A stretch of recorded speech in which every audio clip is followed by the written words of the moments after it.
Selamat pagi anak ibu yang baik, salam sehat untuk kita semua. Baiklah, pagi ini kita belajar dari tema 4, subtema 3, pembelajaran 3 ya. Semalam kita sudah belajar pembelajaran 1 dan 2. Hari ini kita masuk ke pembelajaran 3. Kita lihat di sini. Coba lihat ini, apalah kira-kira ini. Ini hasil kerajinan dari tanah liat ya. Ini hasil kerajinan dari tanah liat. Tanah liat ini adalah bahan alam ya, dari alam. Masih kita ambil dari bawah tanah atau dari tanah itu kita ambil. Ya, tapi tanah liat ini lengket dia ya, lengket. Enggak semua tanah bisa dibuat kerajinan ya. Tanahnya ini lengket ya. Kalau kita tarik seperti lem ya, tapi enggak lengket kali sih, lengket lah, tapi bisa mudah dibentuk. Kalau pernah kamu melihat plastisine, seperti plastisine lah dia ya. Plastisine itu pun kan kalau kita membuat kerajinan mudah kita bentuk, membuat boneka-boneka, membuat cangkir-cangkir seperti ini. Cuma bisa kita bentuk dari plastisine ya. Seperti ini bisa kita bentuk. Cuman dia tidak bisa mengeras plastisine. Kalau tanah liat, waktu basah dia lembek ya. Kayak gini. Mudah dia dibentuk ya. Setelah itu nanti dia kalau sudah kering menjadi keras. Makanya dia bisa berbentuk guci seperti ini. Berbentuk ini. Bulat ya, seperti tabung, bisa tempat pensil, gunting dan sebagainya. Ini ceret ya. Makanya di Cina sering memakai kayak gini ya. Orang itu kerajinan mereka banyak seperti ini. Kalau di Medan ini paling banyak membuat ini Tanjung Merawa ya. Tanjung Merawa banyak sekali membuat seperti ini. Baru ini coba lihat nih. Dia membuat boneka panda ya dari tanah liat. Bisa bermacam-macam kita buat dari tanah liat. Jadi tanah liat itu tadi terdapat dari alam. Gunanya untuk membuat kerajinan. Banyak guna tanah liat sebenarnya, bikin batu bata. Itu batu bata. Makanya dia kok udah lama-lama keras. Makanya bisa jadi bangunan rumah kita ya. Dari tanah liat batu bata. Baiklah, kita lihat di sini. Bahan-bahan yang digunakan untuk membuatnya apa? Tanah liat. Lalu kita sediakan triplek atau papan seperti ini. Untuk apa ini? Tempatnya membentuk ya. Kalau kurang lembek atau lunak, kita tambah sedikit air ya. Terus habis itu kita bentuk apa yang kita mau. Kalau sudah siap kita bentuk, barulah kita buat seperti bunga atau gaya-gaya lain supaya makin cantik ya. Itulah kok dari tanah liat ya. Sebenarnya gampang membuatnya. Kalau ibu dulu di kampung waktu SD, kami membuat kerajinan dari tanah liat, membuat asbak ya. Terus itu membuat cangkir-cangkir. Waktu kami SD ya, kerajinannya kebanyakan dari tanah liat dan plastik bekas ya. Plastik bekas itu dibakar, dicetak di tempat asbak, tapi itu harus didampingi orang tua karena berbahaya api. Jadi kalau tanah liat tidak berbahaya ya, lebih gampang. Oke, kita lanjut ya. Kita nggak bisa membuatnya di sekolah karena di sekolah di sini tidak ada tanah liat ya. Paling nanti kalau kita pergunakan bahan buatan lah. PlayStation itu bahan buatan ya. Sudah diolah manusia, itu namakan dikatakan bahan buatan ya. Oke. Yang sering lagi kita gunakan di kota itu bahan planel ya. Bahan yang lembut dari kain ya, kain putih. Untuk itu planel. Itu kita bentuk terkadang untuk membuat kerajinan atau yang berbunga-bunga. Boleh juga, tidak mesti polos, membuat dompet, membuat tas atau tempat pensil ya, itu boleh. Bahan buatan planel banyak memang kalau bahan buatan untuk kerajinan di kota ini ya. Alam juga ada sih, kayak biji-bijian ya. Oke. Baiklah, coba lihat ini. Ini tadi kerajinan mereka tadi dibuat dari tanah liat berbentuk prisma ya, berbentuk bangun ruang prisma ya. Ini bangun ruang prisma ini ya. Prisma segitiga. Ini bangun ruang ini kalau diisi ke dalam bisa. Anak ibu yang baik, kalau bangun ruang itu artinya memiliki ruangan. Contohnya lihat dulu ini. Nih. Ya. Ini ruangan, bangun ruang. Kenapa dikatakan bangun ruang ini? Karena dia memiliki ruangan ini. Nah, ini. Makanya bisa saya isi air ke dalamnya. Ini bangun ruang ya. Nah, apalagi bangun ruang seperti kaleng ini kaleng ya. Kaleng ini bangun ruang ini, makanya bisa diisi ke dalam susu atau gula atau air, bisa kita isi ke sini ya. Nah, apalagi bangun ruang nih. Ini kenapa dikatakan bangun ruang? Ada ruangnya, makanya bisa saya isi sini bedak ya, bedak. Bangun ruang. Makanya bisa diisi air, susu, bangun ruang bentuk tabung ya. Sama tadi kaleng susu tadi. Apalagi bangun ruang banyak. Ini kenapa bisa diisi kaca ke dalam, ember, keranjang, gelas. Banyak bangun ruang anak ibu yang baik ya. Jadi itu yang dikatakan bangun ruang, memiliki ruangan. Bisa diisi benda-benda ke dalam. Tapi ini tidak bangun ruang ini, tapi ini adalah bangun datar ya. Tidak bisa diisi apa-apa ke dalam, rata dia, datar ya. Seperti inilah yang dikatakan bangun datar. Makanya ini bangun datar berbentuk persegi panjang. Ini ada yang pendek ini lebar, yang panjang ini panjang, makanya dikatakan persegi panjang. Lihatlah datar kan? Itu bangun datar. Jadi bangun ruang tadi memiliki ruangan ya. Coba kita lihat di sini. Ini ada bangun ruang prisma namanya ini. Kalau diisi air ke dalam ini bisa ya, bangun ruang prisma. Ya anak ibu yang baik ya. Kita bisa membuat prisma dengan menggambar ya. Tinggal menyambungkan ini nanti, ini ada di dalam garis-garisnya. Ini lihat. Bangun ruang prisma. Di sini ada beberapa bangun ruang. Ini bangun ruang prisma, bangun ruang limas ya, ada limas segi 4. Ini namanya limas ya, ini namanya prisma. Lihat bentuknya, bentuk segitiga di atas. Ada berbentuk balok juga ya prisma ini. Kalau limas dia lonjong ada di sini, ini lonjong di atas. Seperti membentuk kerucut ya. Cuman kalau kerucut, bangun kerucut itu seperti topi ulang tahun. Di bawahnya lingkaran. Ini di bawahnya tidak lingkaran, tengok di bawahnya. Di bawahnya ada segi 4. Ini coba lihat, lonjong ke atas, di bawahnya ada segitiga ya. Ini limas ini lihat ke atas, runcing ke atas kan. Runcing ke atas tertutup. Di bawahnya ada bentuk segi 5 ini. 1, 2, 3, 4, 5. Ini juga apa tadi ini? Ini bukan limas ini, bukan limas. Yang limas yang lonjong-lonjong kayak gini ke atas ya. Nih. Kalau yang seperti namanya prisma. Ini prisma segi berapa ini?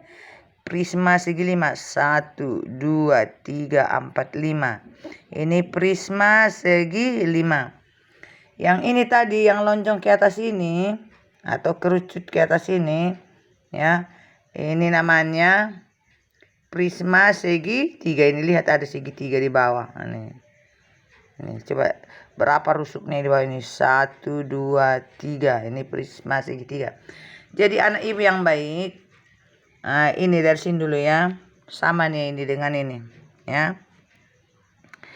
Di sini di prisma ini ada namanya ruas-ruas garis ya, atau sering dikatakan nanti di kelas 3, di kelas 4 sampai kuliah kita rusuk ya. Ruas-ruas garis itu sama namanya rusuk ya. Nanti kalau membuat soal rusuk kali rusuk, berapa rusuknya gitu. Kalau mencari panjang rusuknya ya. Rusuk kali rusuk. Jadi ini juga ini namanya ruas-ruas garis ini. Ini yang garis-garis ini namanya ruas-ruas garis atau rusuk. Sekarang di sini kita lihat dulu kan dikatakan pada prisma segitiga di atas terdapat ruas-ruas garis ya. Ada berapa ruas-ruas garisnya? Kita lihat sini kan ada AB, ada BC, ada AC, DC, EF. Yang manakah itu? Pertama katanya BA. Nah, seperti ini dibuat caranya. BA 1. Terus kok BA dulu ya? Salah kita AB-nya ya. AB pun boleh, BA pun boleh ya. Boleh aja. AB, boleh AB. Ini 1, ini AB. Ini ruas-ruas garis AB atau rusuk ya. Rusuk AB 1 atau ruas-ruas garis. Jadi sama nanti kalau udah nanti naik ke kelas 4. Kok enggak ruas-ruas garis lagi namanya, kok rusuk katanya. Sama nih rusuk itu dengan ruas-ruas garis ya. Oke, coba hitung berapa. AB 1, itu dia. Terus ada lagi BC, ini BC. BC ini nih ya, ini nih. BC ya. Terus ada lagi AC, ini AC. Jadi berapa di bawah? 1 AB 1, BC 2, AC 3. Terus ada di atas lagi DE. DE 4 ya. EF 5. Terus apa lagi? DF 6. Berarti rusuknya bawah dan atas kan di bawah 3 tambah atas 3 6. Terus lagi kita lihat di sini. Nah, lihat ke bawah ya, biar tahu. DA ini 7. Atau boleh juga AD ya. DA boleh atau AD, yang mana pun boleh ya dibalikkan. AD 7, BE. Atau boleh dibalikkan, EB boleh ya. Yang penting garis sini. 8. CF 9. Jadi berapa ruas garisnya? Ini CF. Ini ruas garisnya 9 ya. Ruas garisnya ada 9 ya. Sama ini. Prisma segitiga memiliki ruas garis 9 ya. Kalau limas, coba ini limas. Limas gampang menghitungnya. Ini limas segi 4 dulu. Langsung aja gini. AB 1, BC 2, CD 3. Boleh AD, boleh DA. DA 4. 4 ya. Langsung ke atas. AE 5. BE 6. CE 7. Ini yang di dalam ini. AE berapa jadinya? 8 ya. Jadi 8. Kalau 5 segi 4 memiliki 8 ruas-ruas garis atau 7. 5 segi 4 memiliki apa tadi? Ruas-ruas garis atau rusuk 8 ya. Kalau 5 segitiga berapa kira-kira? Kalau 5 segitiga, kalau 3 di bawah pasti 3 ke atas. Coba kita lihat. Ini 5 segitiga yang ada lonjong-lonjong. AB 1. Ini ya yang sering kita buat ini. Dibuat sini. AB, koma, BC. BC. Baru CA ya, koma, CA, koma, ke atas kita. AD ini sekarang. AD, rusuk AD. AD, koma. BD. BD, koma. Ini. CD ya, ini. CD. CD. Berapa ruas garisnya atau berapa rusuknya? Kita hitung. 1, 2, 3, 4, 5, 6. Ya, betul Kak, 6. Kita hitung. 1, 2, ya. 3, 4, 5, 6 ya. Ini 6 ya. Jadi ini. Jadi 6 dia ya anak ibu yang baik ya. 5 segitiga memiliki 6 ruas-ruas garis atau rusuk.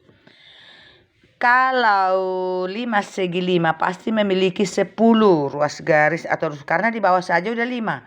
Tiangnya ini 5. Coba lihat. 1, 2, 3, 4, 5. 6, 7, 8, 9. 1 di dalam 10 ya. Itu anak ibu yang baik ya. Kalau ini apa tadi? Ini kan yang lonjong-lonjong ini ada di atas ini namanya limas ya. Terus kalau di bawahnya begini ada bersegi-segi, ada segi 5, ada segi 4, ada segi 3 namanya limas ya, lonjong. Kalau seperti ini bangun ruang ini. Kalau dibuka ini bisa dimasukkan ke dalam benda-benda ini ya, bangun ruang ya. Cuman maksudnya bentuk segitiga yang seringnya kita buat itu kok di sekolah ya, dipraktikkan dari karton ya, 5 segitiga ya. Ini prisma yang kayak gini tadi, prisma ya. Ini prisma segi 5. Kenapa segi 5? Berapa rusuknya kah? Coba lihat dari sini. 1, 2, 3, 4, 5. Atau KL, LM ya, MN, NO 5 di atas. Berapa? PQ 1, tadi di bawah 5 kan, PQ 5, 6, QR 7, RS 8, ST 9, TP 10 ya. Di atas sudah 10. Langsung kita buat. QT 11, KP 12, LQ 13, MR 14, yang di dalam NS 15. Jadi prisma segi 5 memiliki rusuk 15 ya. Prisma segi 5 memiliki rusuk 15 ya, anak ibu yang baik. Jadi ini tadi prisma kayak gini bentuknya, yang lonjong-lonjong gini limas. Nanti ada kerucut juga kayak topi ulang tahun kan, itu namanya kerucut. Kenapa? Di bawahnya itu nanti tidak bersegi-segi seperti ini, tapi dia di lingkaran di bawahnya nanti. Kita belum sampai ke situ ya. Jadi ini bangun prisma yang ada lonjong ini bangun limas ya, anak ibu yang baik ya. Ingat ya, biar tahu nanti nama bangunnya. Oke, baiklah.